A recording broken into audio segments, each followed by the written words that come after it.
2015. So let's go to the, then the other, you can slide through. No, before this, before this,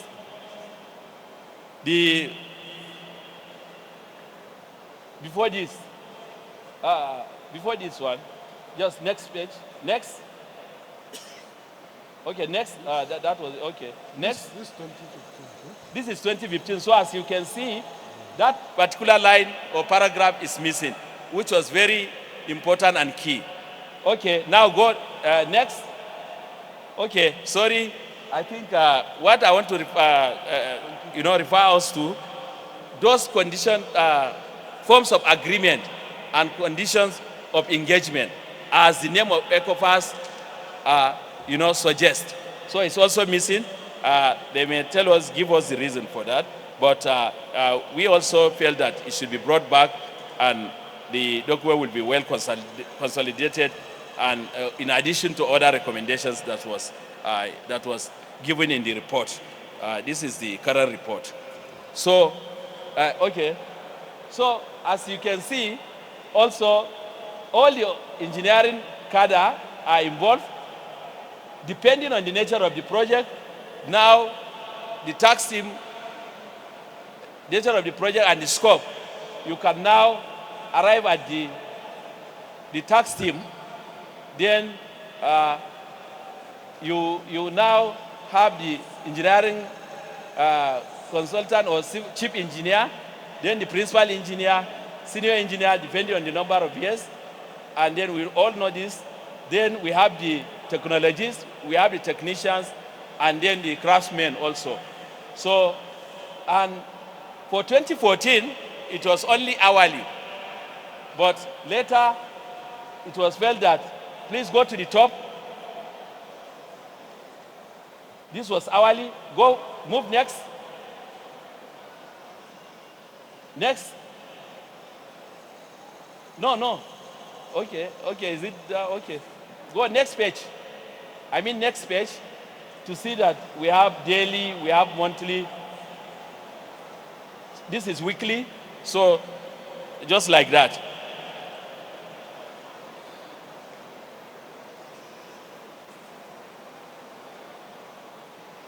So these are the rates we say that it should be maintained, notwithstanding the economic reality in terms of the inflation since 2015 that's supposed to be adjusted according to the inflation index year by year until we arrive. But for a start, this study recommends that it should be maintained, but is subject to deliberation. But at this juncture, I would like to see if Engineer Yomi Lawson is online to add up to what I have missed in the presentation before I finally close. Engineer Yomi Lawson. Engineer Yomi Lawson.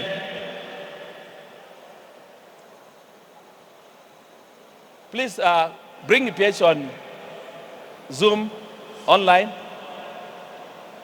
He is actually the chairman of the committee. I'm just making the presentation, but they are the real author of the document. So you may have one or two things to tell us, or you may have. Can I call on Engineer Yomi Lawson? Are you there? I saw him earlier before I come on stage. Please unmute him, and then let's hear from him. I'd like to say hello to the assembly and then also chip in one or two things, because they have done a great work and that spans a very long. Eh? Yes, I'm on. Okay, please go ahead, sir. I hope you've listened to the little I've said. Now you have the floor to talk to the audience. That is the assembly. Thank you for joining. I know it's a lot of stress for you to wake up at this hour. Thank you. Thank you, Acting President Coren. Good afternoon. what I need to add to what the ACAN president has presented is that we are retaining the current ECOPAS rates because from our study, members were not bold enough to use those rates. And even where they try to use it, the clients reduce it or negotiate it downwards appreciably. So we said, for a start, we continue with that, and then we ask for some sort of support from Coren to make it the minimum rate. People who have higher brand or have some negotiating position may bid higher than those rates. But for now, because our members, from the indications we had from the survey, we are not using it because they thought it's giving a very high fee for the clients, and the clients in turn also push back by negotiating or outright reducing it and making it a take or leave situation. So we are keeping that on. And the other thing we also noticed is that most clients are more comfortable with sliding scale or percentage. As a matter of fact, in some of the graphs, as many as high as 75% still use it in various forms, not using ECOPAS time rate, but they use the percentage of cost, of project cost. So that informed also suggesting that since the demand and the use is still on that, if we need to bring it back, the percentage, then we should, so that we are covering the grounds that people are familiar with, and we are not trying to push one method through. I appreciate that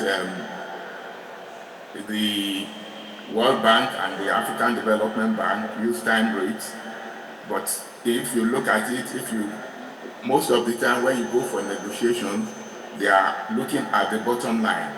What is the project cost? What is the consultancy cost? What is the cost of the assignment? That's what they look at. They don't look into the details. So if we find a reasonable percentage sliding scale that reflects what would have been come up with if we use the time rate, then it makes it simpler and easier to apply.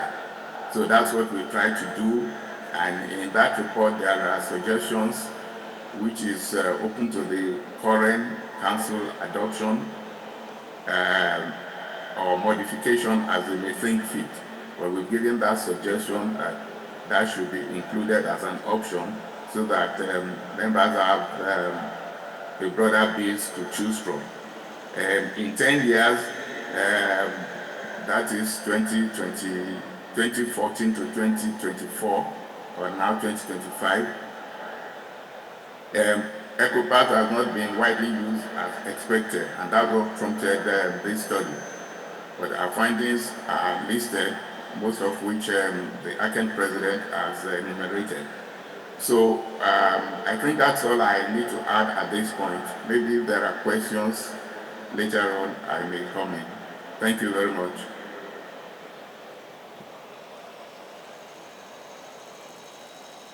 Okay. Thank you very much, Engineer Yemi Lawson. Thank you. Be on standby. Definitely, I believe by the nature of this workshop, there will going to be several questions. So you must be on standby, please. And then now, can I call on Engineer Ibrahim Buga to chip in one or two things before I will finally go to close my presentation.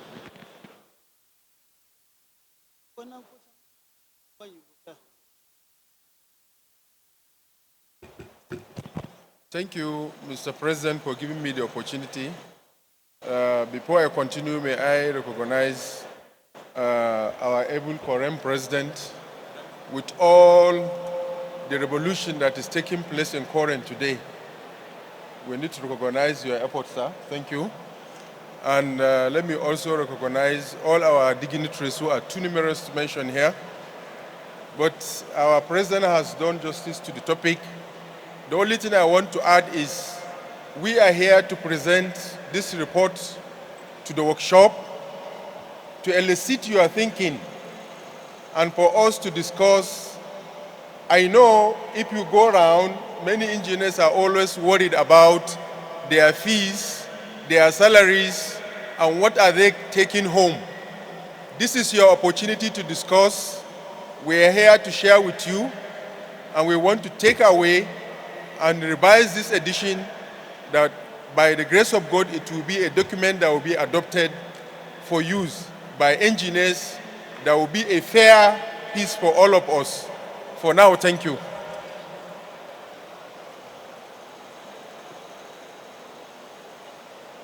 Sorry to appear once more.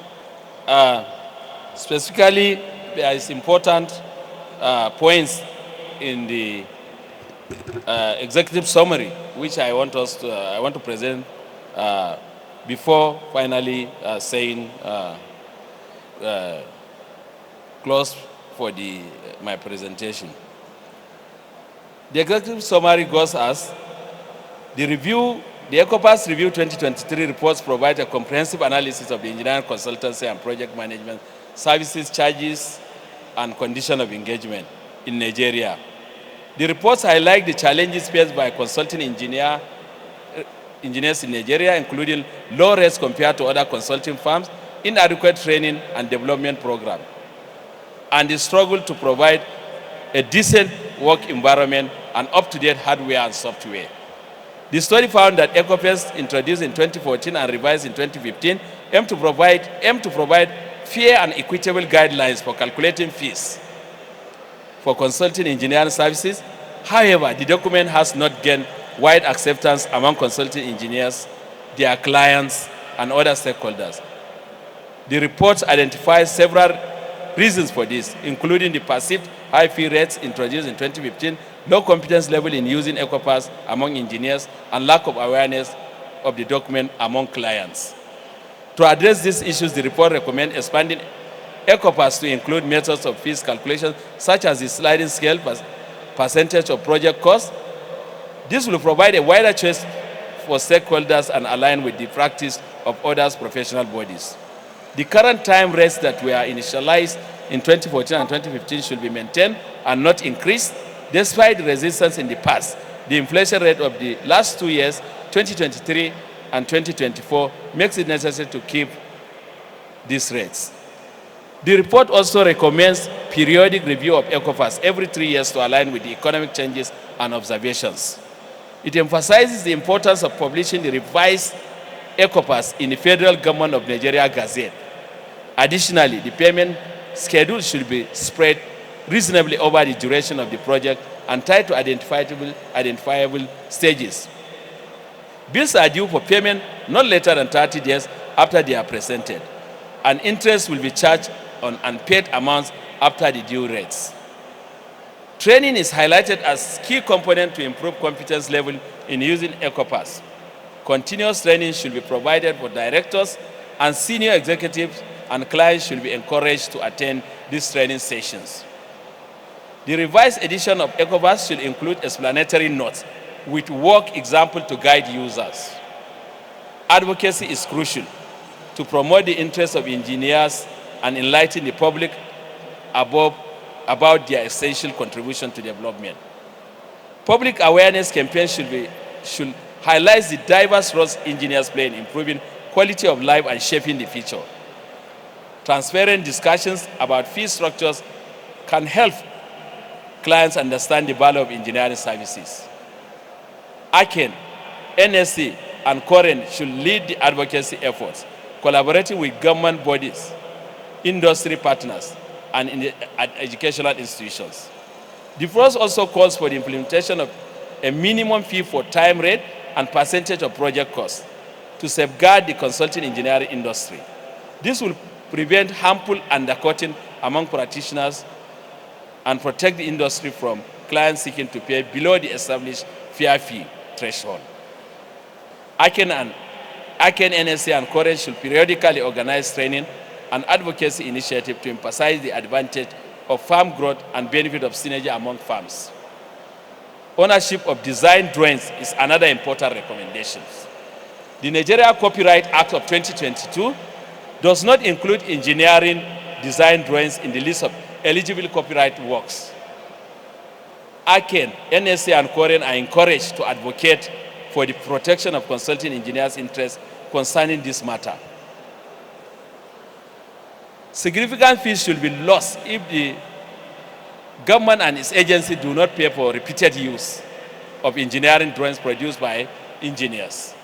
Finally, the report recommends setting up a committee of experienced engineers to work out the details of the new ECOPAS based on the findings and recommendations.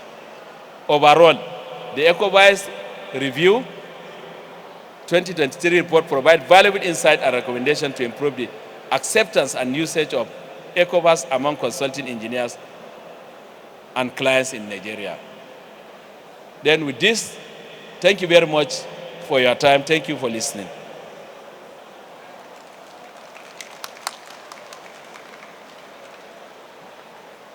Thank you very much, President AKEN.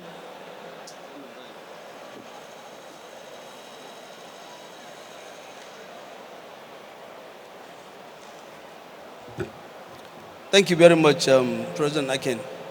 Please, can we give him another round of applause? I know the team lead of this assignment, who has spoken to us, is in US. He's still available. And another member of the team is also here seated with us. By the program that we are now to have interactive session on this presentation. I want to observe as follows. The presentation, I think, is in about three segments. The report of what they call the study report that studied the 2015 version of the ECOPAS. Why was it not being used? Why the low adoption? Why the low acceptance? I think there's that report, which he presented, quite a summary of it. He also highlighted the two ECOPAS documents, 2014 version, 2015 version. And he drew our attention to two critical issues. On the 2014 version, the concluding sentence in the preface indicated that the document is enforceable and that if you fail to use it, you have committed an infraction. Coren can handle it the way the law explains, which is presenting you to, if they establish it based on investigation, presenting the culprits, all the culpable to a tribunal, our tribunal that we have. But then we need to also interrogate, looking at 2014, and then our amended act of 2018. And that's why I'm happy that Engineer Kashim Ali is here, the owner of that document, and Engineer Kamela. We must ask a question, and they are the most competent to answer. In 2014, do we had the amended act that gave us the power to prosecute? I will hang this question so that you are here, you can answer. Again, it's surprising to many people, I believe to myself, and that is the point. He said the other one, the 2015 version, that sentence, which I think normally all of us should be happy with, was expunged. And what was clearly written there, it was that this is an advisory document. Of course, based on Procurement Act probably, some loss in BPP. Again, Engineer Kashim is here, Engineer Kamela is here. They are also the authors of that second document. Please, my seniors, you need to clarify these issues. And I think the last issue, which I would like to bring to forward, are some of the key recommendations that they pinpointed in the report. Now they want it to be gazetted. They are proposing a training. They are proposing sliding scale of the fee. They are proposing advocacy. These are the main things that I think we need to look at. But as SZ Abubakar, I have one additional point I want to add. How do we make the EcoPass unisex? Because I know most of what is being done here, it is about 90% targeted at the construction industry. Engineering practitioners are not only in the construction industry. So this is a question that all of us need to answer. Because the resolution we are going to take is going to guide the committee that they recommended, the committee that should be set up to have the new version of the EcoPass. So, distinguished members, these are my little takeaway, and I thought I should add this. With this, I would like to open the floor for discussion. Like yesterday, I will request for intervention from my right hand and again from my left hand. Please, if you want to contribute in this discussion, you stand up, you raise your hand, you identify yourself, and we'll give you the opportunity to do so. Yes. Yes.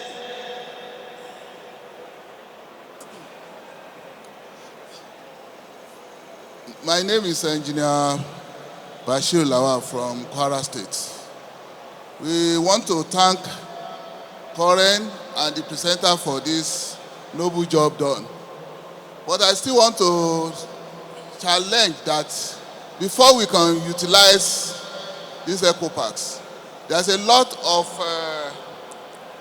validation tests we need to do. If you have taken the old scale of fees and you work it with the inflation rate, you will find out that they go pari passer, even up to 2025.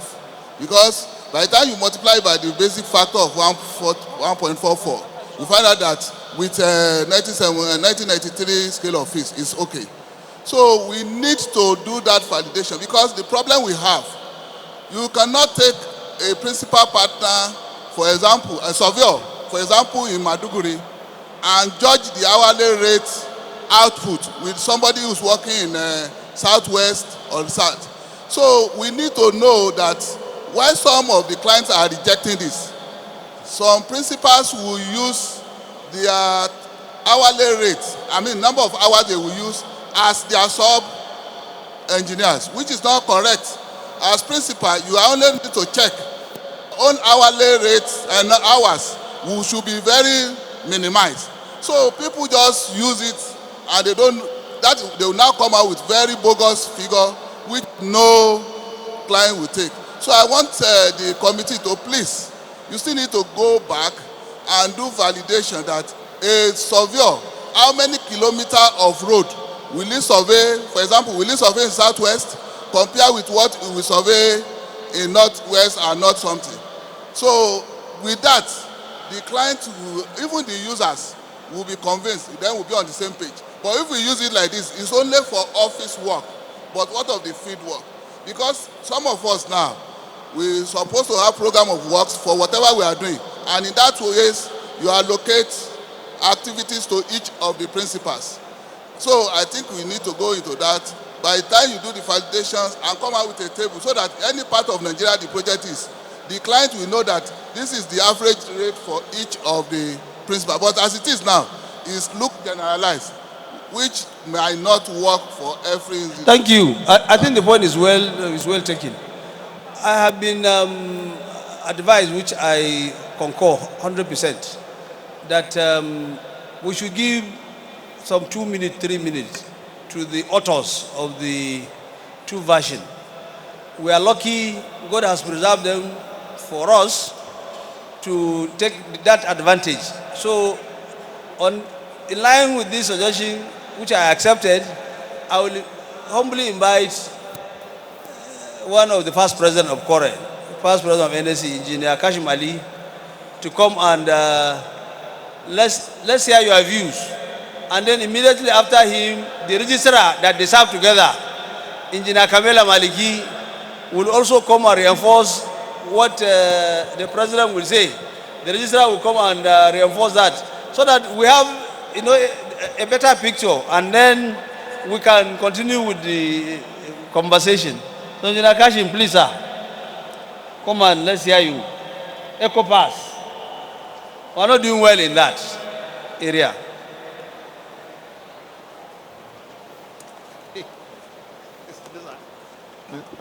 President of the NS, Coren, fellows,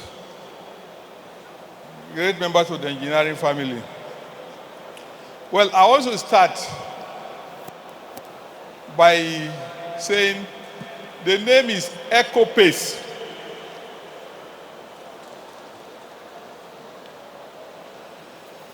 And it's for engineering consultancy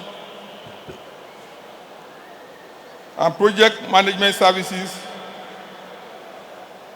agreement, charges, and condition of engagement. So that is, having said that, I want to also say one other thing. If you are a teacher, for instance, and you are given a ruler to use in drawing, or teach your students to draw, and you choose to use freehand, and your students don't know how to use the ruler eventually after graduation, whose fault is it? I think Aken is being very, very, very lazy. Aken is very, very lazy. The whole idea of developing this document was to help Aken in practicing. Because the users of this document are members of Aken. But they are the ones playing with it, criticizing it. It's not your business to criticize, it's your business to review it. When we did the 2014, we put that statement that it was enforceable. But we realized, with legal advice, that we had no power of enforcement at that time because we could not sign gazettes. Whatever gazette we had to go to the Ministry of Works for a minister's endorsement. And we imagined that would not happen with some of the things because of the kind of characters that were in that ministry. Even our own colleagues in the ministry were saboteurs. Many of them were saboteurs. So that is one of the reasons why we set out to amend that act. So the power that Coren didn't have at that time, Coren now had it in 2018. So the expectation is that this document, at the instance of Aken, will be reviewed. So it's not the business of Aken to be studying. We have given you a document to use to do business. You are studying it and reporting. That is laziness. The height of laziness. You have no business studying it and telling anybody any story. Review it to what you want to use. Simple. Look at, bring up the preface for 2015. Can you bring it up? There's a paragraph there. What we did an addition to 2014. That is why we did 2015. And the reason was because when interfacing with agencies with responsibilities, we wanted BPP to adopt this document as a document that whoever was going to do consultative business in government will use. But we realized that we didn't have that power to enforce it. And the BPP was not ready to cooperate with us to even use it, even if the law was not there. They are not ready. Even though we had our own person as the DG, he was not ready to use it. So we had to go and look for law to back it so that it can be enforceable. So today, Coren can gazette this and it will be applicable as a document for use in Nigeria. But before you do that, because of the time lag, you have to review it, not study it and bring any report. Review it. So I don't want to waste your time or waste my registrar's time. That's why I say I'll come, because he won't be able to tell you you are lazy. I'm telling you you are lazy. He won't be able to tell you that you are saboteurs. I'm telling you, those of you who are being saboteurs, that you are saboteurs. So that is the point. Yes, but Aken has leadership. I'm here as Coren because I'm the leader of Coren. That's why I'm here. So please, let's get serious. Engineers, let's get serious. Because we need to be serious ourselves to be taken seriously. That I don't see. And this document is supposed to help Aken get money. But they are not using it. For 10 years, they have been looking at studying it. Meanwhile, the committee that developed this document was headed by a president of Aken. We started with Temilola Kehinde, Dr. Temilola Kehinde, and later moved to Nurin Rafindadi. The people who put in that, and had other people were in the committee. You know, so let's get serious. My final word, please, let's get serious. We used to be more serious than we are now. Please, let's get serious. Thank you very much.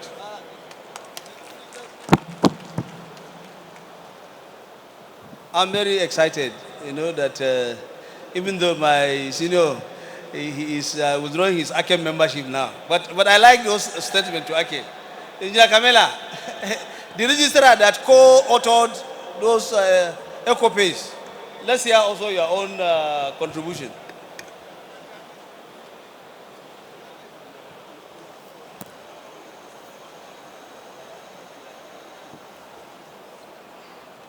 My president, distinguished members of this audience. In fact, Engineer Kashim A. Ali has spoken the fact, and that is, I want to agree totally that that's the president talking. The only addition that I have is that in 2014, the initiative or the status of problem was created by Aken.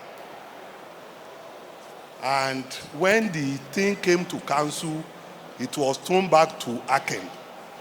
And that's why those leadership of Aken took it up and developed the document. And when the document was developed, in fact, the only additional thing that Coren did is to just give it a cover note, which is the executive summary you have. So for 2014, it was done at an annual rate.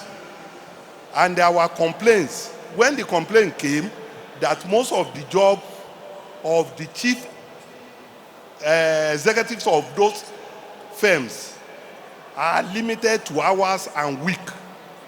So that was why 2015 came. So the two documents are the same, they are together. If you want to create a rate for hours, you use one. For weeks, you use one. While for annual, you use the other. So that is why the condition that was added to the first one, we don't have to repeat it in the second volume, which is a continuation. So the same condition of engagement is the same. plus the rates. And I also want to cancel the idea of thinking that we can go back.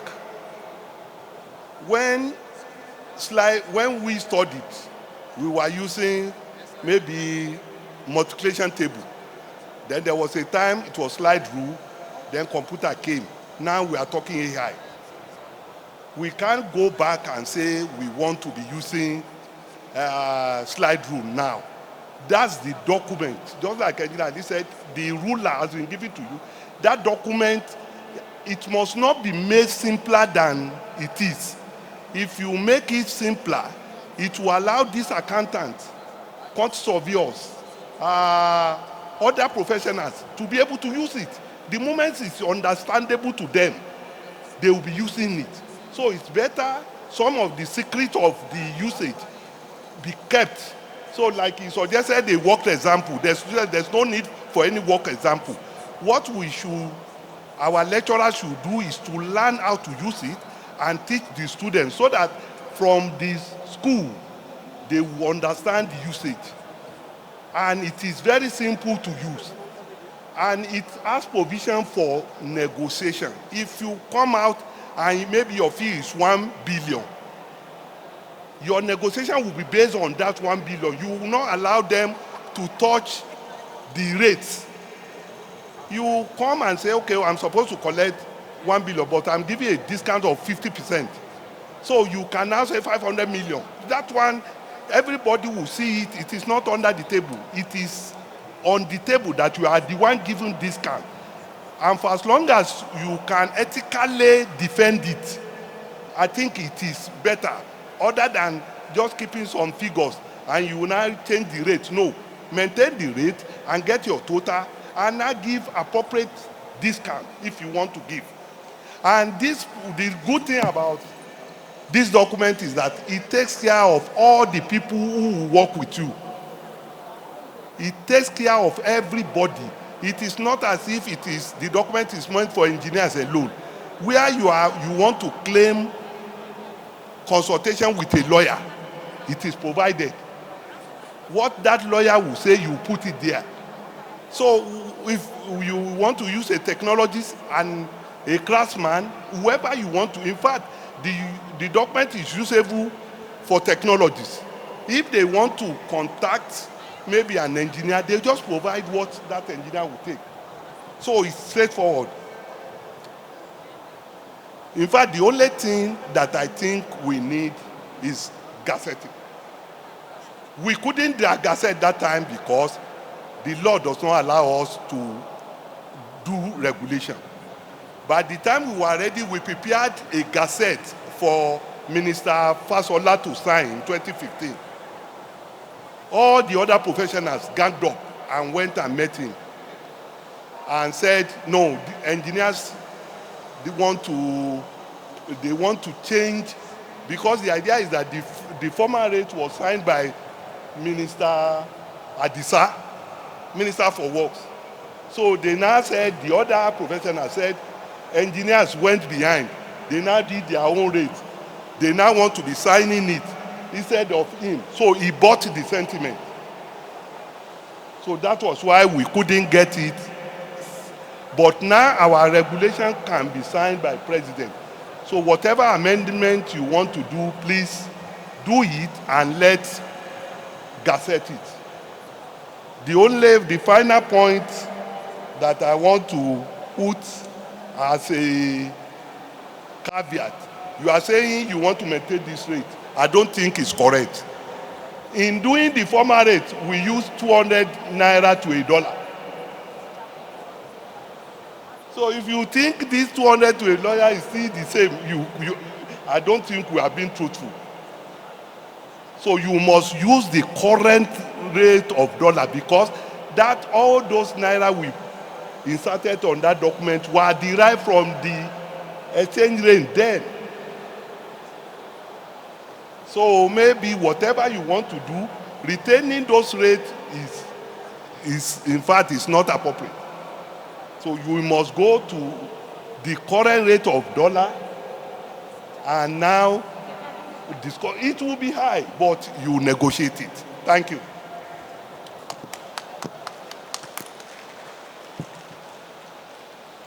Please, let's give him a round of applause. I think they have, the two last speakers have vindicated me. You know, we have institutional repository knowledge. It's very important that they speak. Now, let me go back to invite comments and interventions. I'm still on the right-hand side. Yes, former registrar, Engineer Professor Joseph Odigiri. I'm not a consultant, but I have people who work for me. So I will talk like a layman. On site today, if I engage an artisan, he tells me, they agree, they have their rates. Set 100 blocks and pay this amount for me. And you pay me this amount. If he works for and is able to sell 200 blocks a day, he gets close to 30 and 30-something thousand naira. This is the reality. Now you are telling me, as an engineer, if you are doing a design, what I want to see is a product as a client. You can't charge me hourly rate for a design because I want to see a product. So if you come and tell me this is the amount you use to produce that design and we agree, fine. If you are doing supervision of a project, for example, and you say this is the rate you want to charge, and you must pay me instrumentally, I'll be paying you commensurate to the work done at a particular time, yes, and not per hour. So what you are giving us now as hourly rate, how does it relate to output? Is it measurable? Because to a client, what he wants to see is measurement. He wants to see product. He wants to see that something is done. If this thing is not done, so why are you charging me hourly rate when I can't see anything? So I want you to address this issue because otherwise I don't see how this document is going to work. Thank you very much, Engineer Odigiri. I think I am going to change the style. Let's be very pragmatic here. Why is Engineer Mike from Coleman? Engineer Mike, are you around? Please give him the mic. And then after him, Coleman. Kenon will speak. And then Mike come.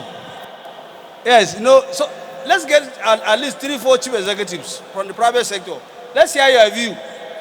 Let's wonder, because what the last speaker said, what we see here is the time base, and the reality is output base, deliverables, measurables. So let's hear you, Engineer Mike. Good afternoon, President. Good afternoon, my colleagues. The last speaker was very correct in what he said. But engineering has very different sectors. So consulting in itself can be removed and separated from the performance or execution. There are two different things. When somebody endeavors or undertakes to do a design, it will spend hours, it will spend time, it will understand what the client wants, it will understand what the output is, and then begins the design process. It will spend days. So it is that particular one that this particular document speaks to. It speaks to the actual development of a design and delivery to the client that meets the expectation of the client. And that is what you are paying for. In Nigeria, yes, it's when people don't like, they tell you, oh, it's mental work, so you shouldn't charge this so much. But we have to go away from that culture. Mental or design work takes a lot, it's very rigorous because you are delivering expectations of people that may not necessarily be engineers. So we have to take that into account and ascribe value to it. For us, it's very important. Intellectual property, intellectual work are things that are worked on by different people And we have to ascribe value to it. In Nigeria, we don't ascribe as much, but outside the shores, you will see that they give more value to things that are not, that are more intellectual than execution. So on the scale of fees, you would find that the design process carries a lot of cost. So that is how we have to look at it from my own perspective. As industry stakeholders, yes, we want to minimize cost, but we must understand the basis before we ask for discount. So if I'm, for example, I want to design this building, the person that designed it has done very rigorous work to ensure that the building's integrity is sustained over the building's lifetime. However, if the people that execute it are just following protocol, so that's why the value for them may be slightly less. And that's why you have a scale of fees when it comes to any area of engineering. And that's the mindset behind it. And that's the position I believe Eken has supported, and we are of the same view. Thank you, Mr. President. Thank you very much. Can we give it to the MD Mike? Let's hear your view.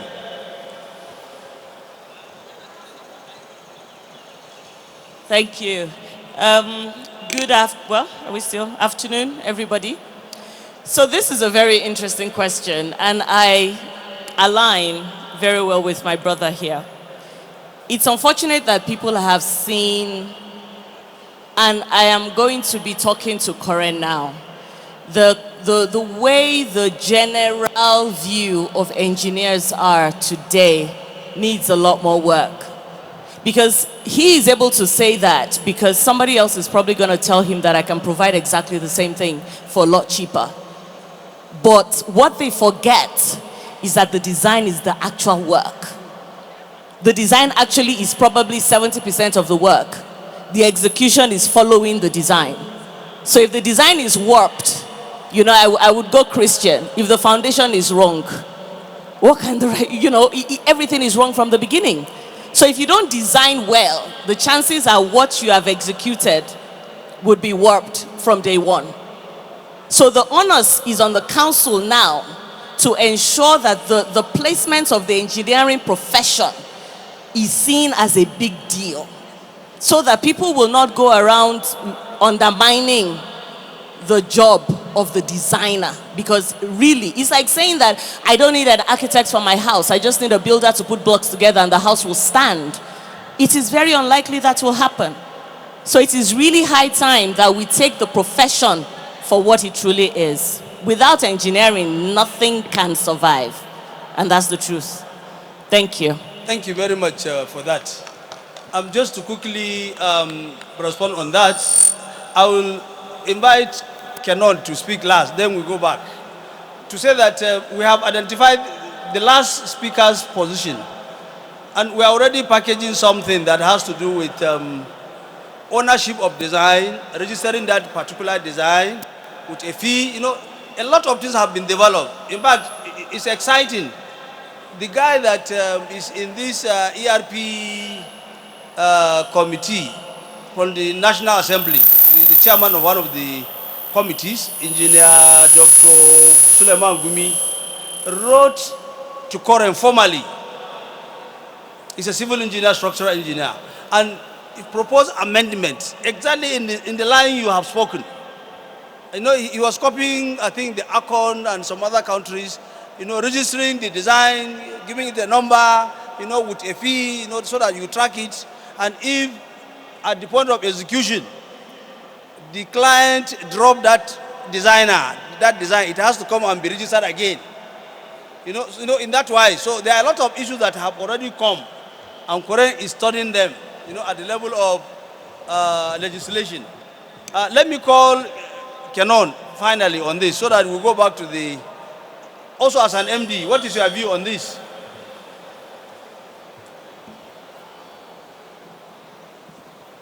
The President, Council for the Regulation of Engineering in Nigeria, distinguished guests, ladies and gentlemen. I think my own perspective, my own view about this, without the consultant, what are you building?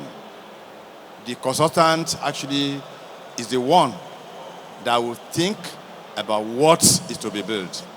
Is the one that actually conceptualized that we're going to build a 10-story building. That guy is the foundation. The consultant is the foundation. If you are not addressing the consultant, who is a technician, who is a technologist? Because implementer, somebody must lay the foundation first. And that person that laid the foundation has spent quality time. Sometimes a design can take up to 1 year before you actually get it to the stage of building. So my own idea is that consultant is key. You cannot talk to them on this hourly basis. What do you pay consultant in other clients? For instance, this cost analysis that was shown, they showed it because engineer Karimina said that it was 200 naira to $1 at that time. So if somebody is to be paid 50,000 naira divided by 1,600 now, we need to help to empower our people. When you empower your people, you give them value, and they will now know that, yes, I'm working for my money and I'm working for the intellectual knowledge. If you go to a doctor and you want to, they will first of all charge you for consultancy, for talking. Because I know in England, when I go to my doctor, he may even charge me even £90 for talking for 30 minutes. £90, sometimes 150. So this is intellectual knowledge. Without even, he will listen to you. Somebody will be timing. If you spend 30 minutes, you record it. If you spend 1 hour, you record it. And by the time, otherwise, even I heard recently that there is an hospital even in Abuja here now. America just newly built about 2-3 months ago. Their consultancy to see a medical doctor, they will charge you 75,000 naira for 2 weeks. After 2 weeks, that money lapses. You come again, you pay another money. We need to remunerate ourselves well. We need to empower our people. We need to make sure that they are adequately compensated. Look, I stayed in Canada. There was a problem in my house, and a fuse just tripped. But I wasn't actually registered there that time. They said, I cannot touch the light. There are regulations that guys it. Before the man called, we called him. He says $25 for me.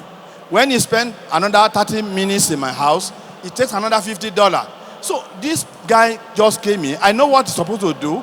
He just switched on the MCB. That was light. He collected my $75.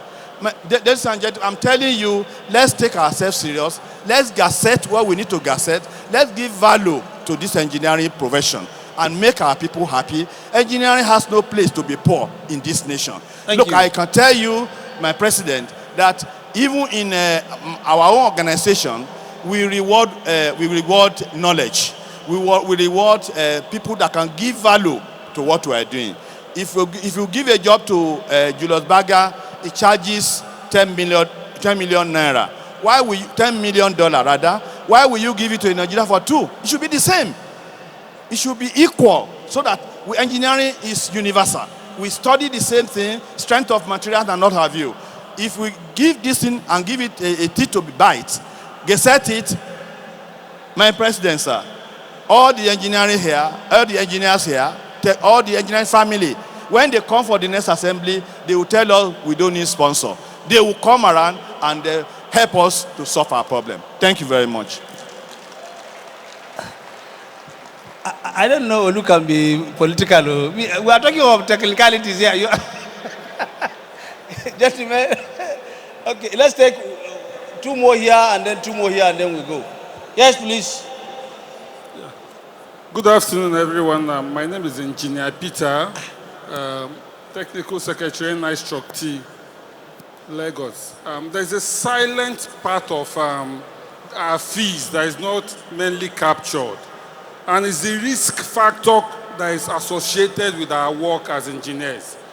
For example, if I design a 20-story building, throughout the lifespan of that building, I'm somehow tied to that structure. If anything goes wrong within the anticipated lifetime of that building, I will be called to question. Yeah. That risk factor, I've not seen it being captured in our fees. is something that is paramount that should be captured in our fees. Because the risk, our main work is not just that we finish the design. And our main work is that we are part and parcel of that design throughout the lifetime of that particular structure. If this is 50 years, I bet you, if anything happens to this structure, we will call on the engineers that are part of it. Even if it's in the next 30 or 40 years, we will call them once they are still alive. And they will be answering to what they did 30 years. Now, my point is, what element of fees have we captured? Thank you. Thank you very much. You know this, what he said is in line with what MD Mike has said. You know, the identification and registering of designs and the tracking of them. You know, these are issues that we must sit down and encapsulate. What you are just saying, currently it doesn't exist in Nigeria. But it ought to be like in other climes. But definitely if we now sit down and agree to be giving every design a number, registering it, Chairman, making a payment on Mr. Chairman, Mr. Chairman, Mr. Chairman, we have the answer, so just take it. Okay. Yes. Okay. Yes. The last person on this, yes, give it to him. And then here we come, we have about 2 or 3. Yes, please go ahead.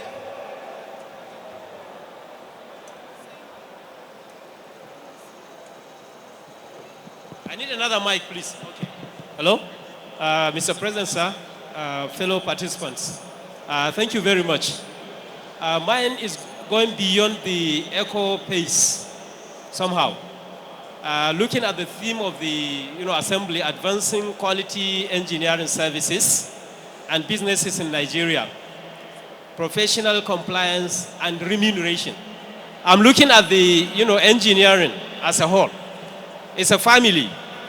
I think there is connection between principle and practice.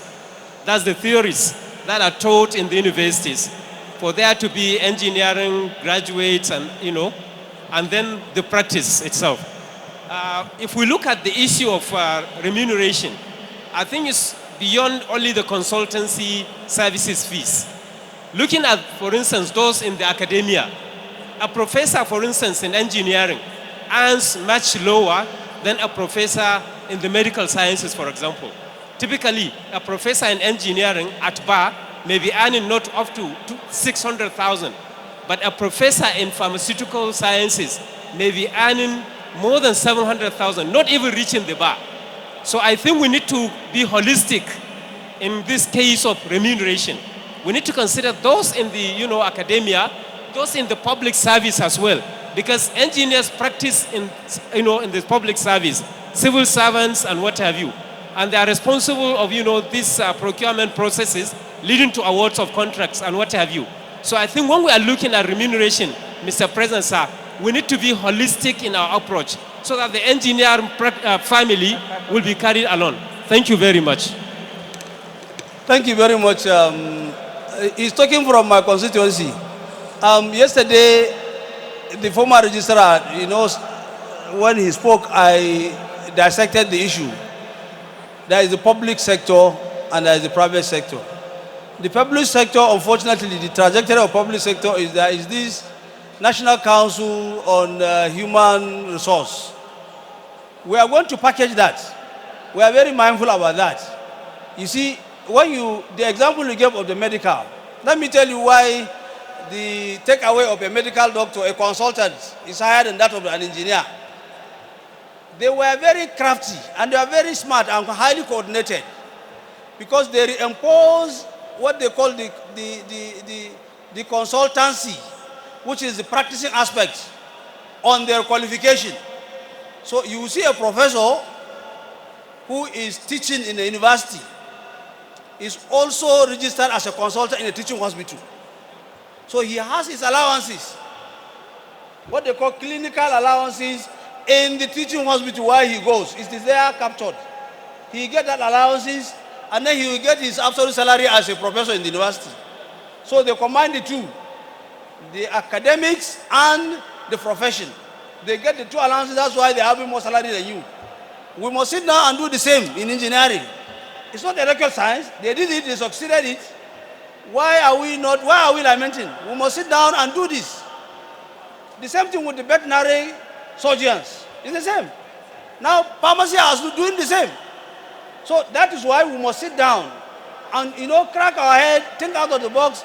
How do we catch up with them? We shouldn't be lamenting, but we have to sit down and agree to pursue that trajectory and do it diligently and tenaciously so that we can get it.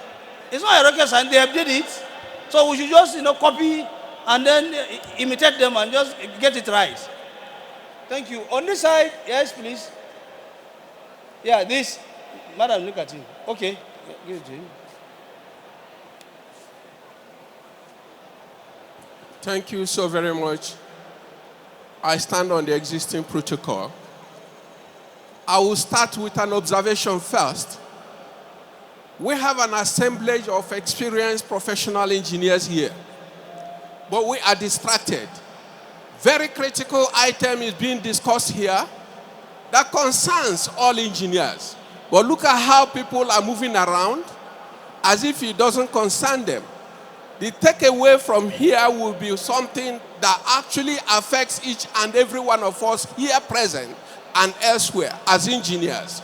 I don't know how the organizers can also help us to ensure that the distraction is highly minimized.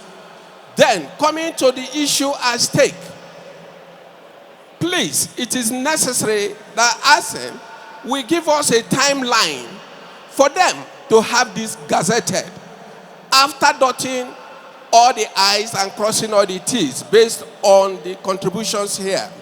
And again, I wonder, what factors did they use in coming up with the rates? These factors were not really in the presentation here. How did they come about that?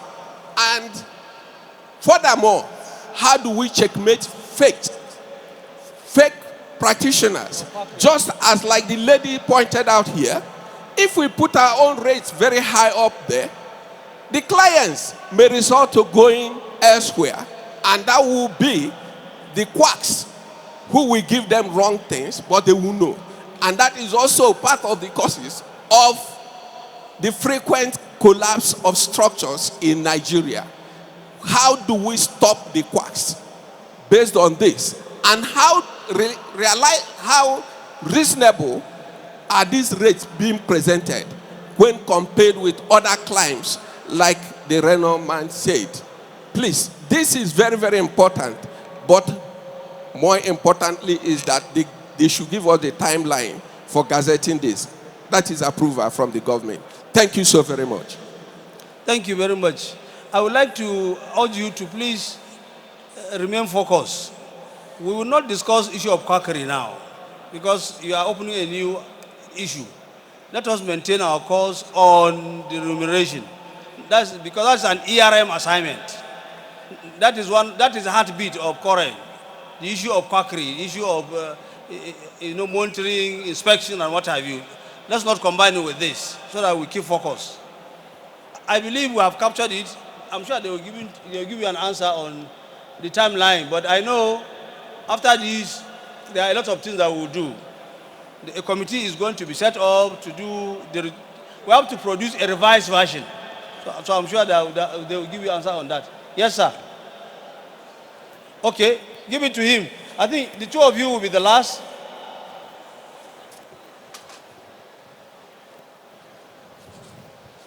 So when they are done, you can come on.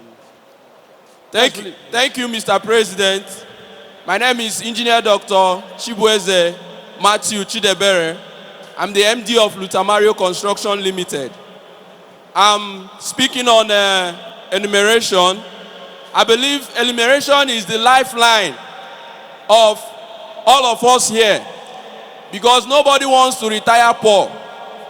And I want to make some contributions in this line. One of the first contributions I want to make is I want to encourage Coren, beyond sitting as a parent, as a regulatory body, Coren need to do more on sensitization and enforcement. Now, I want to make emphasis on what happened in Anambra State some few months back, NAFDAC closed down a market for a long time duration of time. As a regulatory body, NAFDAC closed down markets. Now my question is this: what is Coren doing when we have issues like this? Coren is a regulatory body. They should do more beyond sitting and making laws or saying things. But there should be more on implementation and sensitization. Mr. President, I want to commend your effort on technology-driven approach in so many things. So I want to say, when we are done with this discussion, there should be emphasis on sensitization. There should be world press conferences in different zones. We have Coren offices in different states. If we've adopted and gazetted this law, please, people should be sensitized, informed. There should be publications in newspapers so that people will know this is how much engineers are to be paid on consultancy. This is how much technologists are to be paid on consultancy. We don't just say these things and keep it for Coren. We are not making this law for ourselves. It is for the public. It's for the private. It is for different sectors. So we should not say we are making this law, we'll keep it for Coren, and it's not accessible. It's not on the public domain. We should use the media. The media can go a long way in making it go viral. People will know that, look at the scales of fees for payment of engineers. It's not us. It should go beyond Coren. And I don't believe in the school of thought that says that it is for ACAN alone. No. Coren is the regulatory body, and Coren should push it. Coren should push it. And more so, I want to make emphasis on, we should also push it beyond ourselves. We should publicize it. It should go to the National Assembly. It should get to the president. It should get to the minister. If the push is coming from them, it will save us. And it will make us to have engineers that will have money. It will make us to have our profession. Our profession will live long. Because if we are on the way it is today, in no distant time, people will no longer have interest in our profession. Thank you. It's taken. Thank you so much. They will respond. Yes, the last person. Yes. Good afternoon, the President and fellow engineers. I greet you. I have 3 points to make. The first point, I think one of our engineers here mentioned it. But what I want to say is, the public sector and the private sector looks as if it's different. I notice when we sit in fellow engineers, the folks from the public sector look at us at the private sector as if we come from heaven. Why? Because of their pay. Their pay looks quite so different with that of the public sector.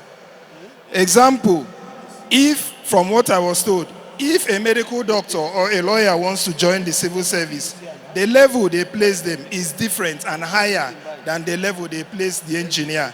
So the start level should be taken up. Then number 2 is the follow-up. As we've said all this, we've made very beautiful points. People have made so many suggestions. Who is jotting down? Is someone writing it down? Do we have someone that is keeping them? If we do, that is beautiful. Is there another committee which has been set up for a follow-up? Apart from follow-up, there should be a timeline. Okay, in the next 1 year, we would have addressed this. We should have a target for a follow-up. Why I'm saying this, if a medical doctor should make a mistake, only one person will die. If a lawyer should make a mistake, it might affect only one person. But if an engineer should make a mistake, a lot will die. Thank you. Thank you very much. I will quickly invite the ACAN team to come and respond. And thereafter, we will invite the MBTE. We'll invite the MBTE to speak on this. And then we will reserve the presidents of the associations. Please reserve your comment on this. When we come to the next program, the Family Forum, where all the associations are going to speak to us, you can segment your time. You can talk about the enumeration we are discussing now. Why we are doing this is because we have to be mindful of the time. You know, after these programs, we are supposed to vacate here and allow the event managers to, restructure this place for the evening dinner that we're going to have. And they need time to be able to organize this. So with this, I will invite AKEN team to respond, and then we'll invite MBT, MBTE to conclude this. Then we will have a break, and then we will come and have the family forum. All the presidents of the associations are going to speak to us because they are our leaders. We have the engineers, the technicians, the technologists, the craftsmen, and the artisans, the AKEN. They are going to speak to us and then let us understand what they have for us, what they want us to do in the next coming year, or what they have achieved, what they have accomplished, what are the challenges. This is what we call the family forum. The engineering family, we are going to put head together and review our performances. So please, let's allow this sequence to follow. AKEN President, please. Thank you, sir.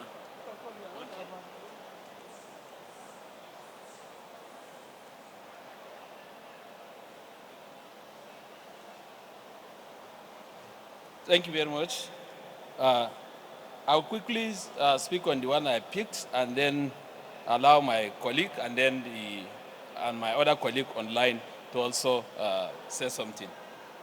Quickly, in general, what I perceived to be, or to call our mind to is to understand where we are coming from.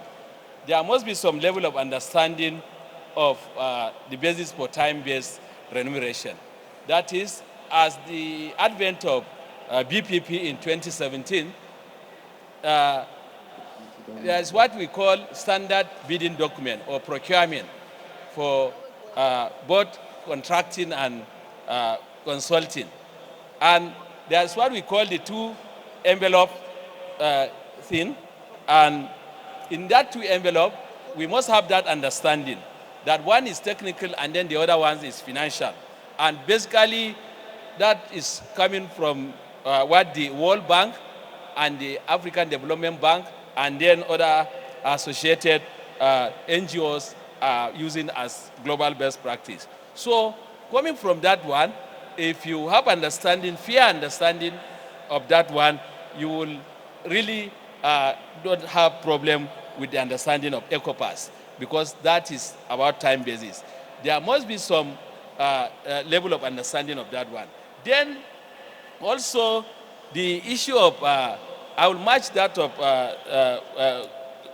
former Coren President Professor Odigare and that of the professor from UK that was talking about, though the president has answered in a way, I want to add up this because this is basically engineers as professionals. I've said that at the beginning, that we provide professional services as individual, as entity. And when we provide that professional services, there must be a way to compensate us. It's different from when we are working for government.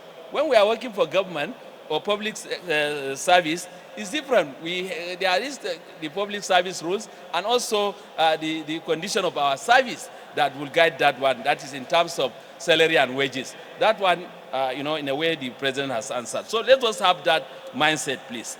Then also on the issue of, also the register made mention of hourly rate, where is that applicable? At the beginning, I have brought out the several areas where engineers will possibly, provide services. And in that one particular one I mentioned was expert testimony. And there are several of them that could be hourly. And before that, there must be a proposal. In that proposal, you must have agreed with your client or whomever you are providing the service with in terms of the, the basis for your, charging. And that will actually dictate how, whether it's hourly, whether it's weekly, you know. And also the timesheet. There's what we call the timesheet that has to be kept on as the project, progress. Then a colleague of mine was talking about risks, how to cover risks and risks for our design and all that. I believe we must be aware of what we call professional indemnity. Professional indemnity, and also the former current president, Engineer Kamila, was asking about not exposing ourselves so that the legal people and other professionals will, or be using our professional skills. It's beyond that. Going back to how we come about the rate was built up on certain basis. And every professional engineer should be able to have that idea that, your professional development, there are, lines of considerations that normally you build up that rate from. It's not for us to discuss it here, but every professional who is competent knows that the professional development, the salary, the insurance, so that is where we will take care of that one. So in a way, those rates that we saw in the time basis, there are those one inbuilt in them. And then if they are not inbuilt, there's the other aspect of it. That is why I'm referring us to the two envelope issue. That is, in the proposal, there's another part that is also called reimbursables, where there's need for sub-consultant, where there's need for subcontracting, where there's need for other costs that has to be borne directly by the client. So, and also, I hope that answers. So professional indemnity will take care of that. Okay. Okay. So, and also, I would also want to, yes, I have in a way answer the last few, the factors. A gentleman, a colleague was asking about how we arrive at the rate. So in a way I have answered you that. And then, notwithstanding, this is a workshop toward building a formidable method of compensation. All the observations, that is the basic, that is the purpose of having this workshop, so that all our comments, observation will be taken into consideration in the next edition of the EcoPass. And then if I have left out anything, Engineer Buga will, before I ask Engineer Buga, who is here with us, let me find out if Engineer Yomi Lawson is online. Please display. Engineer Yomi Lawson, are you there? Unmute yourself. Yes, I am. Okay, please go ahead and make your submission on the various observations and question raised. Thank you. Then thereafter, Engineer Buga will. Thank you very much. First of all, let me talk about the time rates and the percentage rates that we've introduced. We suggested should be reintroduced. When the former Secretary of Coren was speaking, he said we shouldn't go back.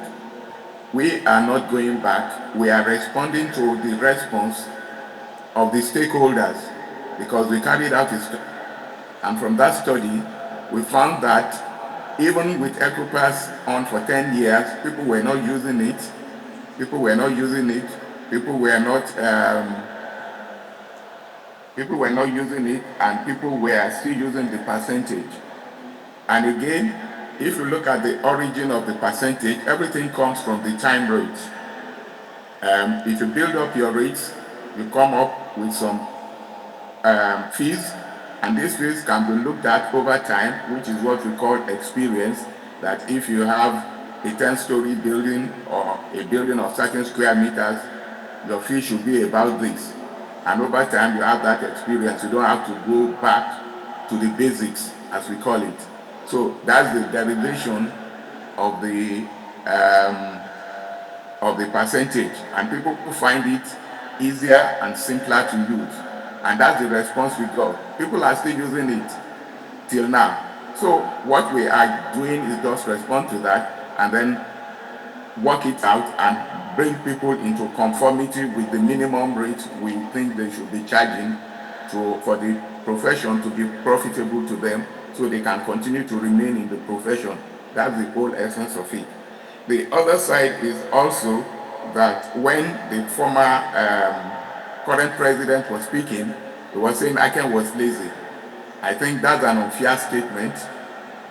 We've done a lot. I was involved in 2010 and all through with Dr. Temilola Kehinde, with even the former president. So what we did is, Aken is not a regulatory body. Aken has only one seat on Coren. So we suggest, and Aken has the power to enforce. Like he himself said, before 2014, they didn't have the power of regulation. But when in 2018 or so, the act was amended and it gave Coren the power to regulate engineering in Nigeria and in all its ramifications. That expanded the power of Coren to be able to do more. And that way, we can enforce and we can have minimum. The whole idea is we don't want this profession to go down. When people cannot earn enough, they look for other means, and you find that you look for engineers, you won't even find them. The other thing is that the secretary, the former secretary, also said we should use current dollar rate. Our own study, we are speaking from the position of response from the survey we did, that people are not even comfortable enough when they use the rate, even the current rate. They are not comfortable presenting it. Engineers, if you go through the full report, you will see all the data there, and that is why we said it should be maintained, and we can move what they call in music scale-wise. You move step by step, not just make a big jump. If you make a big jump, there is a shock in the system, and you find that there may be a pushback. People will now say, it's too high, it's not good enough. So what we're saying in short is that let's move in a steady step, not just jump to the next stage and you find that, okay, we have this paper good, but people are not even using it or they don't want to use it. Of course, we are not the only person. We have our clients, those who pay for it, and they have an idea of what it is. Lastly, let me talk about the issue raised about what they get back from consultancy. Like the other colleagues, I'm happy. The MD of Coleman, Colonel, and the other lady have spoken well. I think they understand the situation and have responded. But let me make further clarification that when you engage services, the first thing is the scope. What do you want? What do you want to do? We define the scope in a clear way. And after that, we define or we agree the deliverable. Because it was asking somebody is laying this and that number of blocks in a day and all that. But the deliverables are our target. If you say we should design, let's say, a 20-story building, we can tell you at which stage we'll give you the preliminary drawings or do the site study, do the foundation, the foundation investigation, the soil investigation, and so on. Those are stages. When we give you the preliminary drawing, we agree it all the way through the final design, submission for approval and all that. Those are stages. They are not, the work done behind the scene are not seen as it's seen in construction. So that's the difference. So we must make all these points clear. And I think that's all I need to add now. I'm looking through my notes. Okay, on training, I also said that they said it should be taught in the university. If we are talking of everything being taught in the university, we'll not be talking of the training, the in-training that the president inaugurated the committee members this morning. It is agreed in engineering that everything is not taught at the university. You need experience. When you get into the field, you learn more. And that's why continuous professional training is very essential. And from our study, this study too, if you look into the report in detail, you find that from our investigation, we find that in a scale of 5, most directors and senior engineers scored like 3 out of 5. And we think if you are going to use EcoPass, in the use of EcoPass, I mean, if you are going to use EcoPass, you should have that enough experience to be scoring 4 or 4.8. That way you can confidently explain to your clients or to other engineers why the fee is what it is. But if you don't have enough competence, then you can't even explain to others. So they will just push it down. So what I've played is that engineers, and if possible, we encourage clients to attend some of these either advocacy training, which may be free, for them just to understand how we charge and why we charge what we charge, so that they can better appreciate our service and pay what we are due for. All we are asking for is a fair remuneration for what we do. Thank you.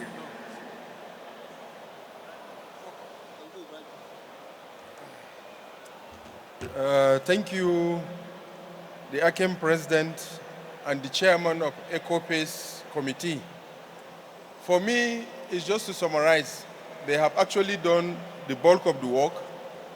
But if we look at it, the major takeaways, first and foremost, is to say we have achieved the purpose of this workshop today, because we are rubbing minds, and I'm not even expecting that we are the one to be interrogating these things. I'm expecting clients to be interrogating them. But all the same, for us to understand what we are doing is a good way. And I want to remind all of us that part of the key takeaways is this is going to be all-encompassing and universal, as somebody mentioned, which is going to include also those who are not in consulting, in academia and other areas. And also, another key takeaway is the issue of sensitization. We need to sensitize. Sensitization begins with us educating our own consultants during induction and all other engineers on what we are doing, how to arrive at this, where we are going. But to cap it all, we also need to push to zonal areas in the media, like somebody suggested, is a key issue. And finally, we should be reminded that this is work in progress. A committee is going to be set, coordinated by Coren, and most of these discussions are going to go in depth, and we are going to come back to the council, and eventually, once we gazette it, then we are good to go. Thank you for the opportunity.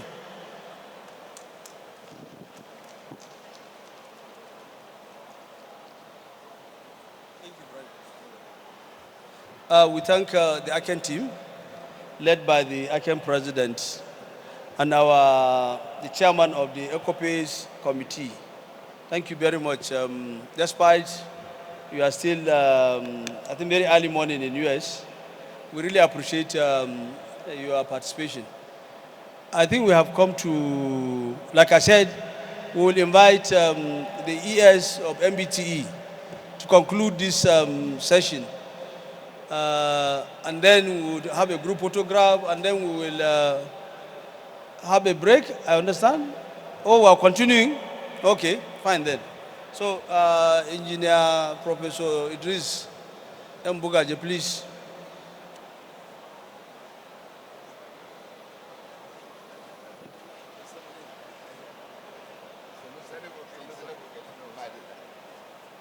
Thank you very much, Mr. President. Distinguished past presidents, chairman of our committee, distinguished colleague engineers, ladies and gentlemen, once again, good afternoon. Well, I've been asked to conclude this very important discussion. Let me start by saying I am a chemical engineer. And secondly, the rates being developed, I think these are very important documents, and would like Coren to pursue them to their logical conclusion. They should be properly gazetted. But before gazetting, somebody recommended that there should be a validation workshop one day, whereby the key stakeholders will be invited in one hall, a small meeting, so that we validate the contents and then we pursue gazetting. My main concern is, are we practicing as engineers? That's why I mentioned my profession. I'm a chemical engineer. Are we practicing outside civil engineers? Which other category of engineers are properly practicing their profession? If you ask an electrical engineer to come and do service design in a building, you are not using 1% of his design skills. If you ask a mechanical engineer to do the plumbing design, that's not 1% of his design skills. We have a very serious challenge in this country. Our engineers, Mr. President, we are not practicing. I will give you an example. Nigeria discovered oil in the 1950s. Late 50s, the first oil refinery was built in Port Harcourt by Shell. The second one was also built by Shell in Port Harcourt. The third one was built in Warri by Kellogg of US and Spranagetti of Italy. Kaduna Refinery was the fourth. It was built by Chiyoda Chemical Engineering Company of Japan. After all these exercises, when Dangote was building his refinery in Lekki, he couldn't use Nigerian engineers. He had to go to India. The world's largest refinery, single train refinery, was designed by Indians. This is a very serious abomination for Nigerian engineers. I don't know whether Dangote embedded our own engineers in that design. It is the absence of Nigerian engineers in these previous designs that every year when they want to do the turnaround maintenance, they have to bring expertise from overseas. And that's why refineries owned by government, those earlier four, are not functioning.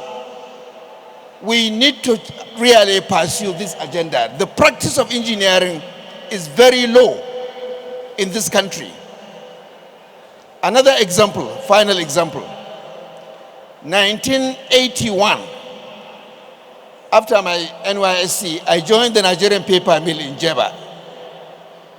I was sent to India for 1-year training in pulp and paper technology.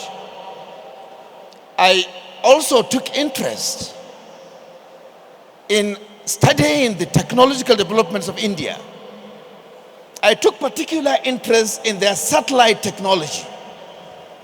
In 1981, India launched what they called INSAT 1A. INSAT is an acronym for Indian Satellite.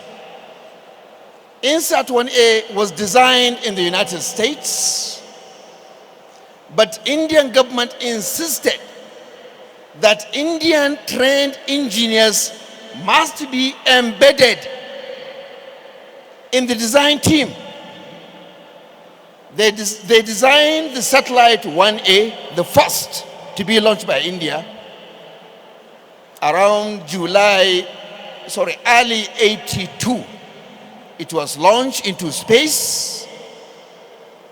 There were challenges in the operations of INSAT 1A. The solar panels refused to open. Normally when you launch a satellite, you put a hydrogen fuel cell so that it will help reposition it properly to the correct altitude before the solar panels take over. Unfortunately, some people said the Americans deliberately did it that way. After 6 months, INSAT 1A lost energy, it went off trajectory and went into space. There were a lot of editorials in the Indian newspapers, and they were even saying this was deliberate policy by America not to allow India acquire satellite technology. We came back in 1982. I was still monitoring what was happening in India. In May 1983, during the presidency of Shehu Shagari, India launched INSAT 1B. Those Indian engineers who joined in the design of 1A came back home and started a new design. Within 1 year, they got it done. They went to Russia this time for the launching. And for several years, maybe up to today, INSAT 1B is still functioning. I'm bringing this story to drive home to us that major infrastructural designs, Coren must insist that Nigerian engineers must be embedded, whether for government, whether for private sector. This is the only way forward for our engineers. Moving forward, we would like to give credence, in spite of the comments by the former president, to the Association of Consulting Engineers on this well thought out document. And we look forward to a validation workshop to be organized by Coren. And after that validation workshop, we hope we will get these rates gazetted. I agree with the former registrar who said you can always give a discount, but we should insist that these rates must be applied. May God bless you all. Thank you.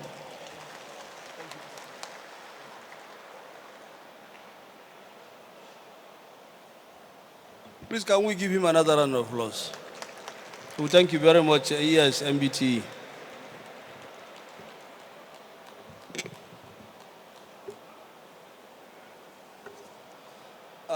Like I appeal,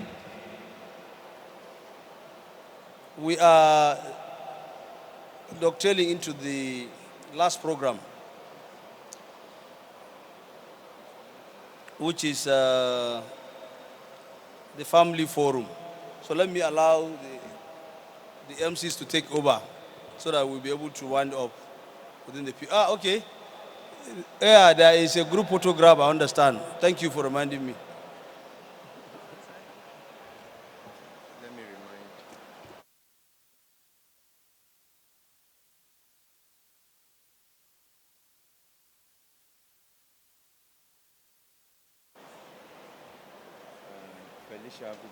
She's Vice President, Corporate Services.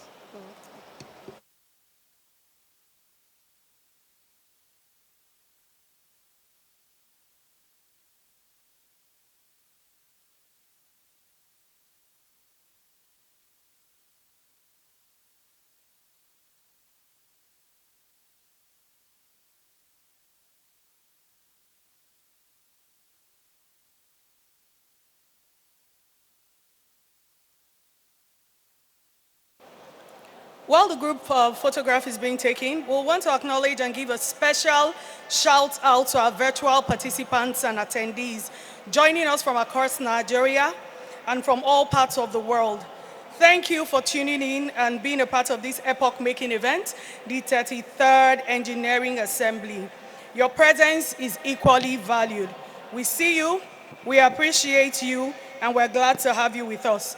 And we hope you're gaining as much insight and inspiration as those physically present. Once again, we acknowledge all our virtual attendees.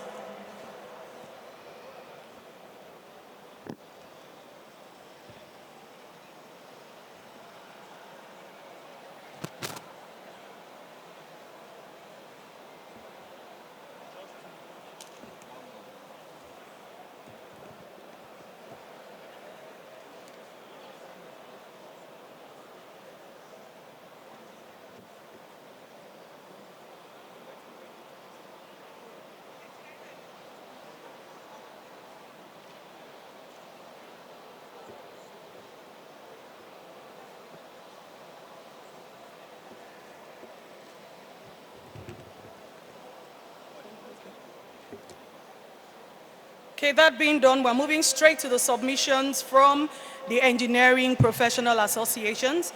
And it is my singular honor and privilege to call on the chairman of this segment, who is none other than the president and chairman of the Council for the Regulation of Engineering in Nigeria, Engineer Professor Sadiq Zubair Abubakar, fellow of the Nigerian Society of Engineers and fellow of the Academy of Engineering. Please give him a round of applause.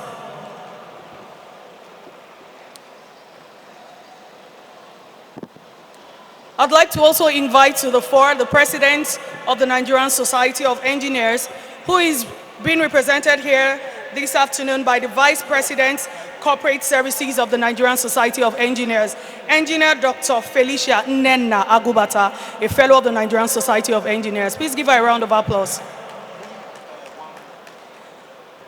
I'd like to also call up to the fore the president of the Nigerian Association of Technologists in Engineering, Right Honorable Engineer Tech Dominic Udotan, fellow of the Nigerian Association of Technologists in Engineering.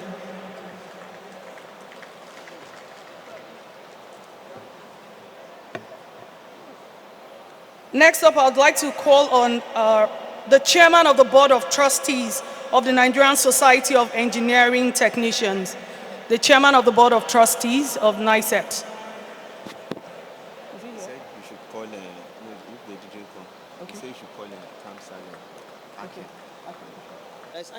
Yes. Okay, next up, I'd like to invite to the fore the president of the Nigerian Association of Engineering Craftsmen, who is none other than Honorable Umar Usman Meikunkele, fellow of the Nigerian Association of Engineering Craftsmen.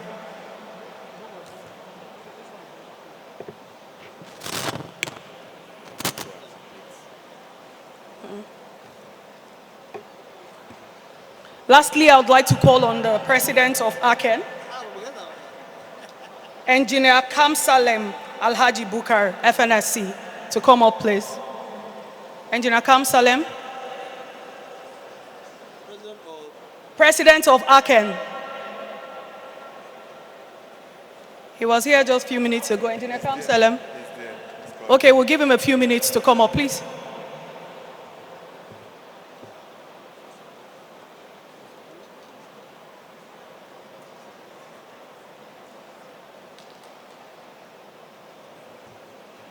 So the chairman of this session is going to give his opening remarks and then carry on from them. Please give him a round of applause. Thank you.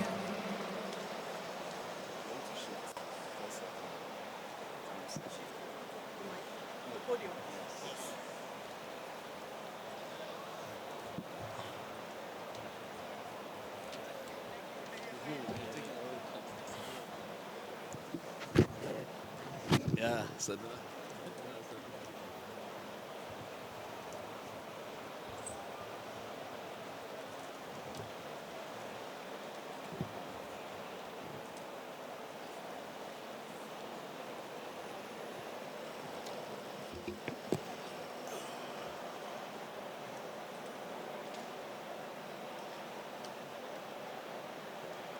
Hello.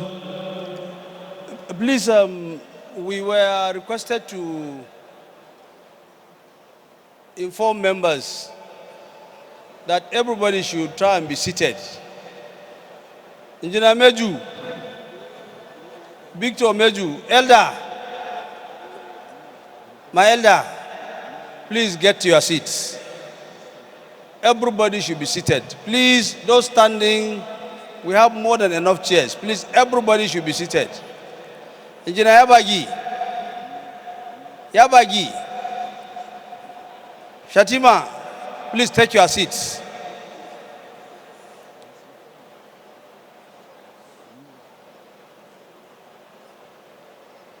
Please, let's get everybody seated. Engineer Bindir.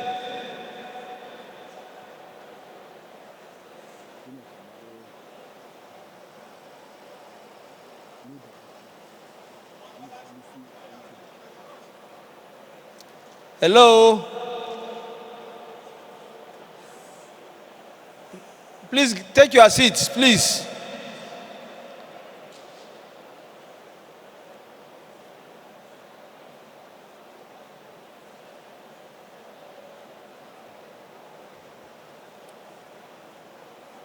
Thank you. Good afternoon, ladies and gentlemen.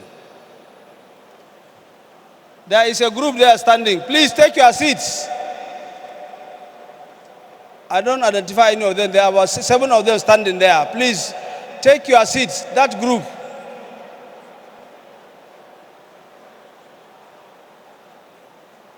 Yeah, take your seats, please. Let's allow us to continue. Very well. Ladies and gentlemen, good afternoon.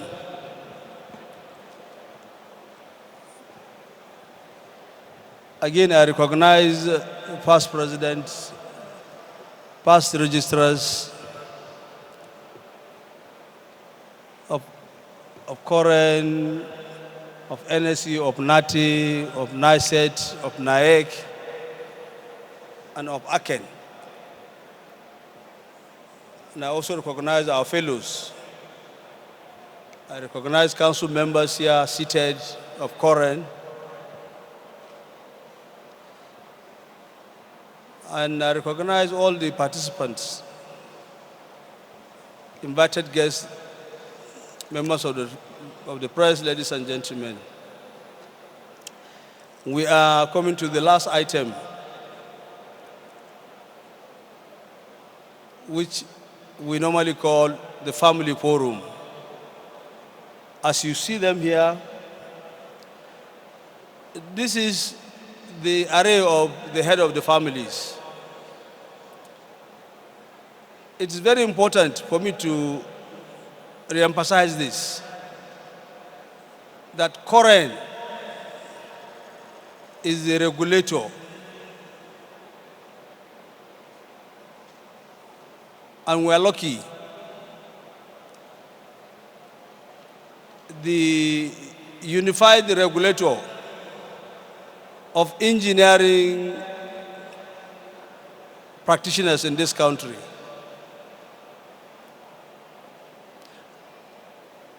Our model has been acclaimed to be one of the best models in the world. And I'm sure you agree with me that even within the country, our model is quite unique and different from the model of the health sector.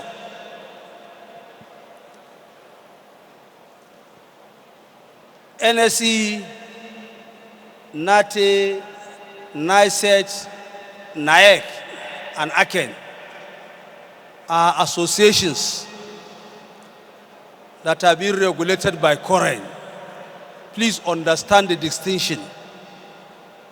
Coren is not an association. Coren doesn't have members. The people that, the associations that have members are these ones that have membership. Coren has registrants. Members of the associations are the registrant of Coren that Coren regulates. All these families, head of the families, are members of the council of Coren. It is very important that we understand the difference. Coren regulates all of these people. And for us to be inclusive, our act made them members of the council of Coren. So whatever you hear Coren doing, and we said council has approved, it means your presidents are part and parcel of that decision. If you disagree with Coren, start with the associations. Your president means did not represent you well in the council of Coren. The structure should be very clear to everybody. And the tradition we have during the assembly is to allow the leaders of the associations to come and speak to us. There will be milestones, there will be accomplishments, there will be achievements, there will be challenges. It is very important that we note this. I will urge all of us here to always prepare your mind when you are coming for Korean Assembly, that you should interrogate your president on any issue that you have, that you could not do at the annual AGM. You can come here and do it. This is the value of this structure, and we should understand it very clearly. With this, I would like to invite, you have heard them. I think only one person is, it's not the president. And it's one issue that I want to table here. Only NICET were having the chairman of the board of trustees that is sitting here, because currently we don't have president of NICET. Because there is a dispute in the leadership of NICET. And the family need to sit down and resolve that matter.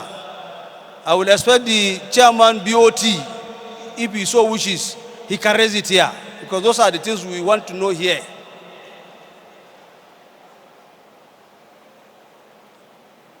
All the rights and privileges of NICET members are duly recognized, and they are participating in everything except that we don't have the president. Coren did not recognize the president of NICET because there is a dispute that is in court of the two factions. So in the place of the president, we're having the chairman of the BOT of NICET. I'm sure each of them will introduce